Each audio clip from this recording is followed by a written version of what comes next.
Jack Taylor sat in the transfer ship with his wrists bound by glowing blue energy cuffs. He looked out the small window at the gray asteroid that grew larger by the second. Krell 9 Prison. The most feared jail in the galaxy, and he was its newest inmate. 2 months ago, Jack had been a normal guy from Michigan. He had been a Marine, had won some boxing matches, and had a small house near the lake. Then Earth joined the Galactic Confederation, and everything changed. Jack was at a welcome party for the aliens when it happened. He looked a purple alien in the eyes, not knowing that for Zorgians, eye contact was a deadly insult. The alien attacked. Jack defended himself, and now he was charged with assaulting a diplomat. The ship docked with a hard clank. 2 guards with 4 arms each grabbed Jack and pulled him to his feet. "Move, human," said the taller one. "Warden Sarv is waiting." Jack walked through cold metal hallways. Other prisoners watched from behind force fields. They had scales, tentacles, glowing skin, or were made of living stone. All of them stared at Jack like he was food. The warden's office was large and bare. Warden Sarv sat behind a floating desk. He had 6 arms, green skin, and 3 yellow eyes that blinked in different patterns. "Prisoner 7089, Jack Taylor of Earth," Sarv said, reading from a glowing screen. "First human in my prison. Interesting." "I was defending myself," Jack said. "The Zorgian attacked me first." Sarv laughed, a sound like stones in a blender. "Eye contact is a challenge to fight to the death in Zorgian culture. You're lucky they only sent you here for 5 years instead of executing you." The warden stood up, all 8 feet of him. "Let me be clear, human. You are the weakest species here. Humans are new to space. The other prisoners are killers, pirates, and warlords from across the galaxy. They will test you. They will hurt you." Jack stayed silent. He had been in tough spots before. "Humans are soft. No claws, no armor, no acid blood, no psychic powers," Sarv continued. "Keep your head down, and maybe you'll survive. That's my only advice." The guards took Jack to his cell block. It was a large round room with cells along the walls and a common area in the middle. As soon as he entered, the noise stopped. Every alien turned to stare at the newcomer. A massive creature approached Jack. It looked like a standing crocodile with red scales, yellow eyes, and muscles that bulged under its thick hide. The alien was 9 feet tall and had claws like kitchen knives. "What is this soft thing?" the creature asked, leaning down to sniff Jack. Its breath was hot and smelled like rotten meat. "New prisoner, Kraz," said one guard. "A human." "Human," Kraz said, poking Jack's chest with one sharp claw. "Never eaten human before." The other prisoners laughed. Jack didn't. "Cell 16, the guard said, pointing. "Mealtime is in 1 hour.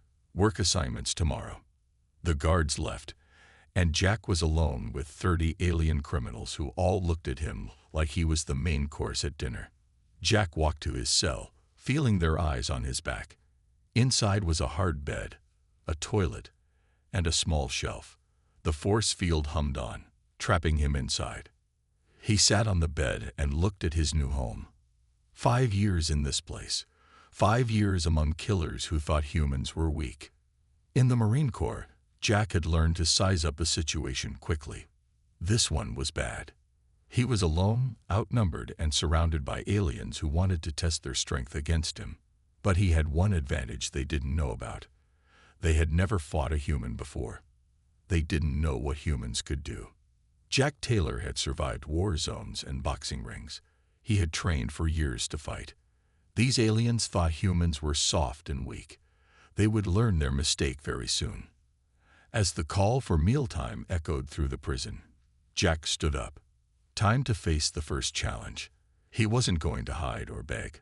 That wasn't the human way. Jack followed the line of alien prisoners toward the food area. The cafeteria was huge, with long metal tables bolted to the floor.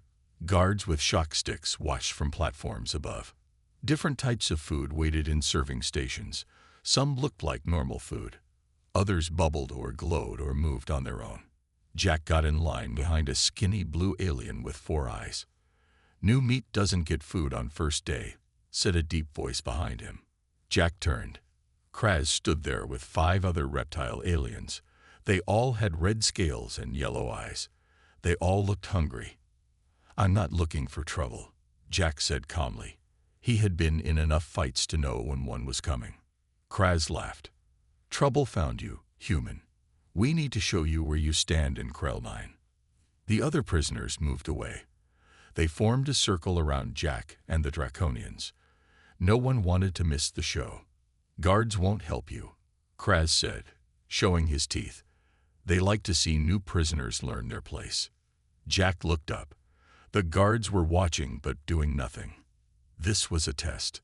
"Last chance to walk away," Jack said. The aliens laughed. They had never seen a human fight before. They thought he was weak. Kraz moved fast for something so big. His claws slashed at Jack's face. But Jack was ready. He ducked under the swing and stepped to the side. The alien's momentum carried him forward. Jack punched hard at a spot under Kraz's arm where the scales looked thinner. His fist connected with a solid thud. Kraz roared in pain. He hadn't expected the human to be so quick, or to hit so hard. "Lucky move," Kraz growled. He came at Jack again, both clawed hands swinging. Jack remembered his boxing training. He slipped the first swing and blocked the second with his forearm. The claws cut his skin, but not deep. Jack countered with 3 fast punches to the same spot under Kraz's arm. The alien's yellow eyes went wide with surprise. No one had ever found that weak spot before. The circle of prisoners went quiet. This wasn't going how they expected. Kraz was angry now.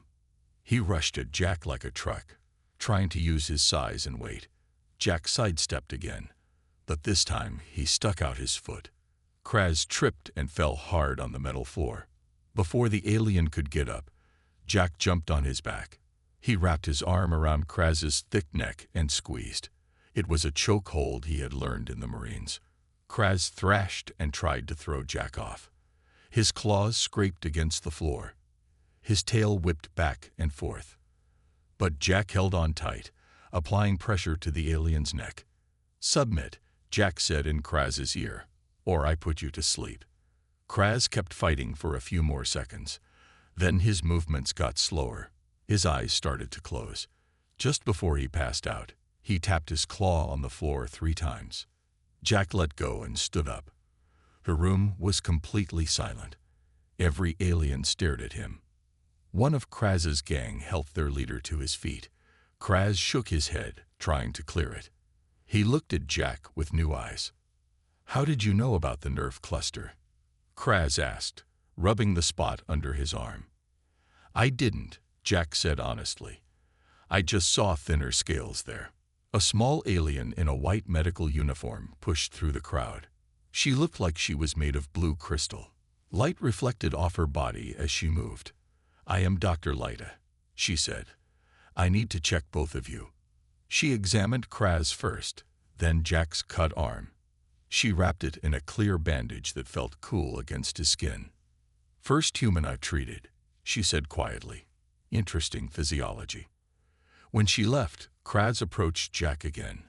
The other prisoners tensed, ready for round 2. But Kraz didn't attack. He nodded at Jack and said, "You eat today, human." Jack got his food and sat alone. He could feel every eye in the room on him. The warden was watching too, from a screen on the wall. His 3 yellow eyes blinked in different patterns. Word would spread fast. The human wasn't as weak as everyone thought. Jack knew this was just the beginning. He had made a statement today, but tomorrow would bring new challenges. For now, though, he had earned something valuable in prison: respect. 3 days passed since Jack's fight with Kraz.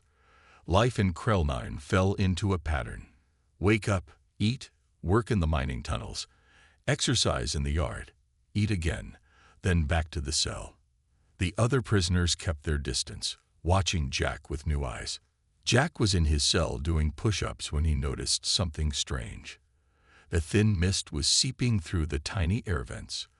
The mist gathered in the corner and slowly took shape. Soon, a small alien stood there. It looked like a person made of blue fog. "Relax, human," the foggy alien said. "If I wanted to hurt you, I would have done it while you slept." "Who are you?" Jack asked, standing up. "I am Vel, a Nebulian. I can turn my body to vapor." The alien's voice sounded like a whisper from far away. "I came to warn you." "About what?" "A coalition is forming against you. The Tholians, the Voidians, and 3 other groups. They are afraid of what you did to Kraz." Jack frowned.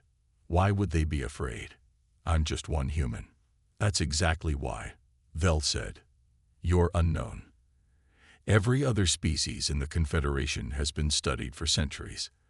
Their strengths and weaknesses are in the database. But humans? You're new. And what is unknown is feared."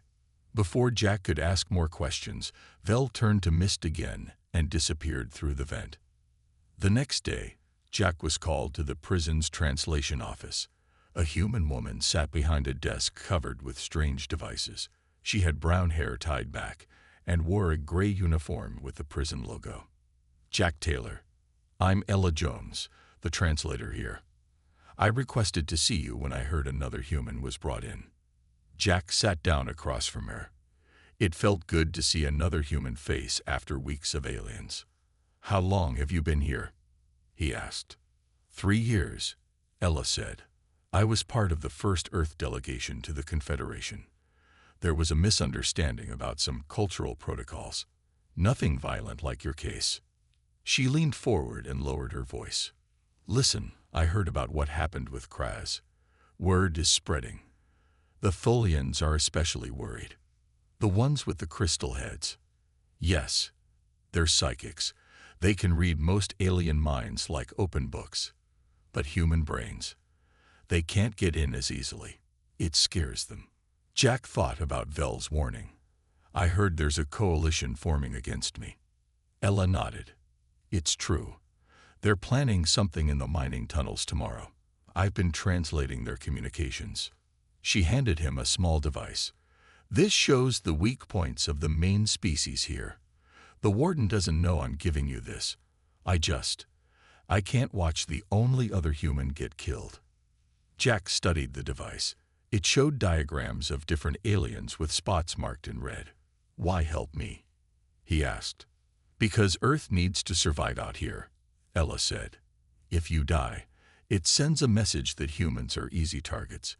If you live, it makes everyone think twice before messing with us." The next morning, Jack went to work in the mining tunnels as usual. The tunnels ran through the asteroid, where prisoners extracted valuable minerals. The gravity was lower here, making the heavy work a little easier. Jack was assigned to a deep section away from the others. He knew what was coming. He kept the device Ella gave him hidden in his boot. He had just started drilling when the lights in his section flickered and went out. Emergency red lights came on, casting long shadows. Jack put down his drill and waited. They came from both ends of the tunnel. 7 aliens of different species, 3 tall Tholians with crystal heads that glowed from within, 2 shadowy Voidians that seemed to absorb light around them, a massive 4-armed miner, and a quick insect-like alien with razor limbs. "The human is alone," one Tholian said. Its voice sounded like glass breaking. Jack backed against the wall, feeling the weight of the device in his boot. He had studied it carefully. He knew what to do. 7 against 1, Jack said calmly. "Doesn't seem fair." The Voidian made a sound like a laugh. "Life isn't fair, human. Especially not in Krell-9." The aliens moved closer. Jack took a deep breath and prepared for the fight of his life. Jack looked at the 7 aliens blocking both ends of the mining tunnel. In the red emergency lights, their eyes glowed with hatred. They had come to kill the human who had embarrassed Kraz. "We can make this quick," said the lead Tholian, its crystal head pulsing with light. "Or we can make it slow and painful. Your choice." Jack's mind raced. His marine training kicked in. Assess the situation. Use the environment. Find an advantage. The mining tunnel had low gravity, about half of Earth's. The walls were rough. Mining tools lay scattered around. And he had Ella's device with the alien's weak points. I choose option 3, Jack said. Then he grabbed his drill and fired it at the ceiling. Rocks broke loose and fell slowly in the low gravity. The aliens scattered, confused by Jack's move. As they dodged the falling rocks, Jack leaped up. In the low gravity, he soared higher than he could on Earth. He grabbed a pipe on the ceiling and swung forward. His boots hit the chest of the insect alien, sending it flying back. One down, temporarily. The 4-armed miner swung a heavy tool at Jack's head. Jack ducked and rolled. He grabbed a handful of mining dust and threw it at the Tholians. The dust stuck to their crystal heads, blocking their vision. I can't see. One Tholian screamed. I can't read his mind either. The Voidians moved like shadows, trying to surround Jack. According to Ella's device, Voidians could absorb energy, but were sensitive to vibrations. Jack grabbed a sonic drill and turned it to full power. He slammed it against the wall. The Voidians shrieked and backed away, their shadowy forms rippling with pain. The insect alien returned, its razor limbs slashing at Jack. He remembered the device showing a nerve cluster at the base of the alien's neck. Jack dodged a slash, then struck hard at the exact spot. The insect alien froze, then collapsed, its limbs twitching. What is happening? The 4-armed miner shouted. It's just one human. The miner charged at Jack. Jack waited until the last second, then sidestepped. The miner, unable to stop in the low gravity, crashed into the wall. The Tholians were trying to wipe the dust from their crystal heads. Jack used the chance to attack. He hit each one in the thin joint between body and head, where Ella's device had shown a weakness. They fell one after another. Now only the Voidians remained.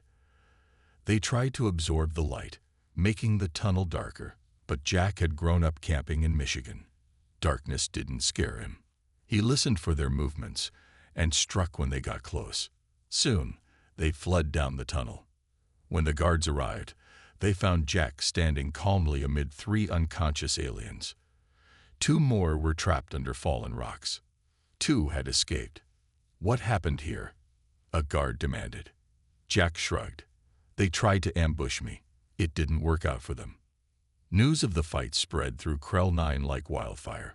Security cameras had recorded everything. Guards and prisoners alike watched the footage in amazement.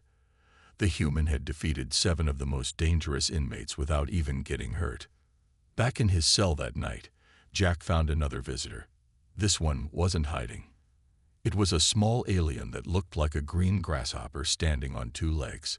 It wore tiny glasses and had 6 arms. May I enter? The alien asked politely. I am Rix, former scientist, current prisoner for what your people would call mad science. He chuckled at his own joke. Jack nodded, and Rix hopped in and sat on the edge of the bed.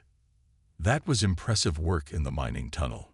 Rix said, You've made quite an impact. The whole prison is talking about the human who can't be beaten. They'll try again, Jack said. Oh yes, definitely. Rix agreed, but with less confidence now. You see, they're starting to understand what I already knew about humans. Jack raised an eyebrow. And what's that? Rix leaned forward, his antenna twitching with excitement. That you come from a death world. To most species in the galaxy, Earth would kill them in hours. Yet humans call it home. Jack stared at the small alien, not sure if he was serious. A death world. Indeed, Rix said. And that makes you, my friend, the most dangerous creature in Krell 9. The others are finally beginning to understand that. Jack and Rix sat in Jack's cell as the prison lights dimmed for night cycle. The small insect-like alien was eager to explain more about death worlds. Most intelligent life evolves on peaceful planets, Rix said, his 6 hands moving excitedly. Stable weather, low gravity, no predators, mild temperatures. But humans? He shook his head in wonder. Humans come from a nightmare. Earth seems normal to me, Jack said. To you, yes. That's the point. Rix jumped up. Your gravity would crush most species. Your bacteria would eat them from inside. Your temperature changes would kill them. Your oxygen is poison to many. Your radiation levels from your sun would cause cancer in weeks. Jack thought about this. So that's why they're afraid. Because we survived Earth. Precisely. You evolved to survive constant threats. Your bodies repair themselves. You can eat almost anything. You can live in almost any climate. And most impressive, Rix tapped his head. Your minds can overcome pain, fear, and impossible odds. The next morning, Jack noticed the guards watching him more closely. They followed him to the exercise yard, the cafeteria, and work duty. They whispered to each other when they thought he wasn't listening. After 3 days of this, Ella asked to see Jack again in the translation office. They're studying you, she said as soon as the door closed. I've been translating messages between Warden Sarv and Confederation Command. They want to know everything humans can do. Why? Earth is new to the Confederation. Our abilities aren't in their database. After your fight in the mining tunnel, they're worried about human potential. She looked around nervously. They're going to test you. Test me how? They'll create dangerous situations, push you to your limits, see what humans are capable of. She handed him a small communicator. I modified this to reach my office. If things get bad, call me. Jack hid the communicator in his shoe. Thanks, Ella. The testing began the next day. The guards assigned Jack to the most dangerous work areas. They sent him to clean toxic waste without proper protection. They put him in the yard with the most violent prisoners. Each time, Jack survived using his training, instincts, and growing knowledge of alien weaknesses. Word spread throughout the Confederation. Security footage of Jack leaked to space stations and planets. People watched the human overcome challenges that would kill most species. Some feared what this meant. Others were fascinated. In his office, Warden Sarv reviewed the latest test results with his security chief, a tall, spider-like alien named Vex. The human completed the toxic cleanup with minimal protection, Vex reported. His skin showed burns but healed within days. His lungs processed the toxic air better than expected. And the combat test? Sarv asked. He defeated 3 Gorgons without weapons. Vex's mandibles clicked nervously. Warden, I must express concern. If humans are this adaptable, what happens when more of them join the Confederation? Sarv's 3 eyes blinked in different patterns. That's exactly what Command wants to know. Back in the prison cell block, something had changed. Prisoners no longer threatened Jack. Some even nodded with respect when he passed. Kraz, who had recovered from their fight, kept his distance but watched Jack with curious eyes. Rix visited Jack most evenings, asking endless questions about Earth. The small scientist was building what he called a human profile for his own research. Your planet has over 100,000 species that can kill humans, Rix said one night. Yet you became the dominant species. Fascinating. We're good at surviving, Jack said simply. More than surviving, Rix corrected. Thriving in hell. Do you know what most species call Earth? Class 12 Death World. Only 11 planets in the known galaxy are more dangerous. Jack laughed. Home sweet home. As they talked, the lights in the cell block suddenly flickered. Then they went out completely, leaving only the dim emergency lights. A voice came over the speakers, but it wasn't the usual announcement. It was broken, desperate. All security systems offline. Multiple breaches in sectors 3 through 7. This is not a drill. Repeat, this is not. The message cut off. Alarms began to wail throughout Krell 9. Rix's antenna stood straight up in fear. Prison riot, he whispered. And with the security down, he looked at Jack with wide eyes. Everyone will be hunting you now. The cell doors all slid open when the power went out. Prisoners poured into the common area. Some looked confused. Others looked ready for violence. Guards were nowhere to be seen. "We need to hide," Rix said, pulling on Jack's arm with his tiny hands. "When security fails, the strong take over, and many still want you dead." Jack shook his head. "No, I need to find Ella. She could be in danger." A loud crash echoed through the cell block as a group of Voidians broke through a wall panel. They carried improvised weapons and moved like living shadows. "The human," one of them shouted, pointing at Jack. "Get him." Jack grabbed Rix and ran toward the cafeteria. It was the largest open space nearby, and he knew the layout well. Behind them, angry aliens poured into the corridors. Some wanted revenge for friends Jack had beaten.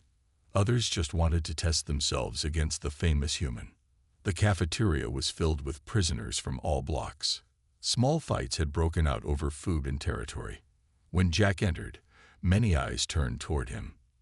"There he is," someone shouted. "The Death Worlder." Jack backed against a wall, looking for weapons or allies.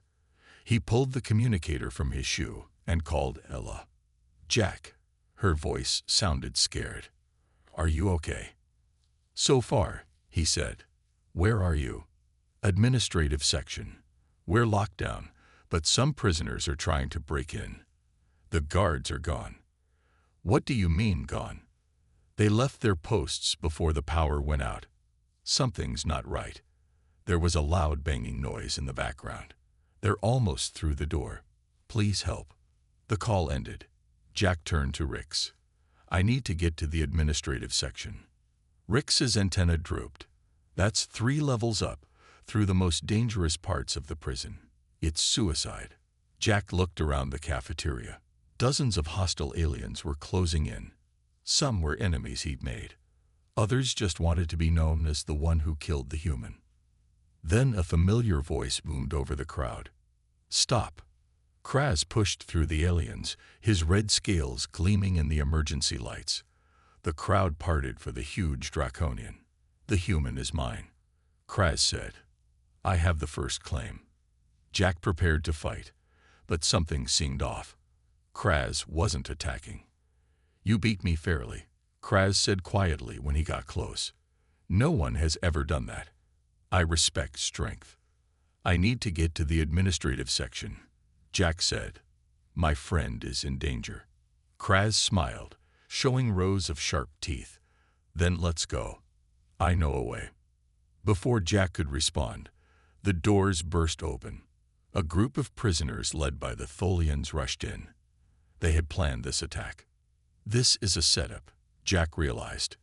"The power didn't just fail." "No," Kraz agreed. "Someone wants chaos." The mob charged. Jack grabbed a meal tray and used it as a shield against the first attacker. He kicked another in the knee joint, remembering the weak spot from Ella's device. Kraz roared and slammed 2 prisoners together. Rix, surprisingly quick, darted between legs and tripped aliens with thin wire he pulled from his pocket. "This way," Kraz shouted, pointing to a service door. Jack followed Kraz through back hallways and up emergency ladders. They fought their way through small groups of prisoners. Jack used everything he had learned about alien weaknesses. Kraz used raw power. When they reached the administrative level, they found a group of prisoners using a stolen mining drill on the reinforced door. Inside, staff members were trapped. "Distract them," Jack told Kraz. "I'll circle around." While Kraz charged the main group, Jack climbed through an air vent Rix pointed out. He crawled through the tight space until he found an exit inside the administrative area. Staff members huddled in a corner. Ella stood in front, holding a chair as a weapon. "Jack," she cried when she saw him. "How did you get in?" "No time," he said. "Help me barricade this door. Then we need to find out what's really happening." As they worked, Ella explained. "I was monitoring communications before everything went down. Some of the guards were talking about a special prisoner transfer. Someone important is being moved during the chaos." Who? Jack asked. I don't know. But they shut down security on purpose. This riot is a cover for something bigger. The door began to buckle as the prisoners outside broke through. Jack prepared for another fight. But he was starting to see the bigger picture. This wasn't just about him anymore. Someone was using Krell 9 for their own plans. And Jack Taylor was going to find out who. 3 days after the riot, Krell 9 prison was quiet again. Guards had returned. Systems were back online. Damaged sections were being repaired. But things had changed in ways no one expected. Jack sat in Warden Sarv's office. The green, six-armed alien studied him with all 3 eyes. Prisoner Taylor, Sarv said finally, you saved the administrative staff. You prevented prisoners from escaping. You even uncovered the plot to free Senator Zoll during the chaos. Jack nodded but said nothing. He had followed the evidence during the riot and found corrupt guards helping a political prisoner escape. The same senator who had connections to the Zorgian diplomat Jack had fought on Earth. It wasn't a coincidence. The Confederation is reassessing your case, Sarv continued. Cultural misunderstandings were not properly considered during your trial. Meaning what? Jack asked. Meaning your 5-year sentence has been reduced. You will be released next week. Jack stared at the warden in surprise. Just like that. Sarv's mouth twisted in what might have been a smile. Not just like that. Your actions have caused quite a stir in the Confederation. Humans were considered a minor species. Weak. Unimportant. That view is changing. The warden stood up and walked to a window overlooking the prison yard. Representatives are coming to speak with you. They want to learn more about humans. Your abilities, your adaptability, your ethics. The way you protected others during the riot impressed many. Jack thought about everything that had happened since he arrived at Krell 9. The fights, the tests, the friends he had made, the enemies who now respected him. What will happen to Ella and Rix? He asked. The translator's sentence is being reviewed as well. The scientist will remain here, but I've granted him special research privileges. He speaks very highly of you. When Jack returned to his cell block, he found it transformed. Prisoners who once wanted to kill him now nodded in respect. Some even asked him questions about Earth and humans. Kraz approached with his gang of draconians. The big reptile had helped Jack during the riot, fighting by his side to reach the administrative section. Human, Kraz said. His voice was still deep and scary, but there was no hatred in it now. My clan has a saying. The strongest enemy becomes the most valuable ally. He held out his clawed hand. Jack shook it carefully. The guards want me to help train them, Jack said, to understand different species better. Prevent another riot. Kraz nodded. You should. You see weaknesses others miss. You understand survival. Over the next few days, Jack created a training program for the guards. He taught them about respecting different species' needs. He showed them how to defuse fights before they began. Ella helped translate, and Rix provided scientific insights. On Jack's last day, prisoners and staff gathered in the yard. Warden Sarv made a speech about cooperation between species. It was stiff and formal, but the message was clear. Things were changing in Krell 9 because of one human. Will Earth join the peacekeeping forces now? Rix asked as he said goodbye to Jack. Humans would make excellent mediators. You understand survival and conflict better than most. Maybe, Jack said. First, I need to go home and tell people what I've learned. As Jack boarded the transport ship that would take him back to Earth, he looked out at the asteroid prison.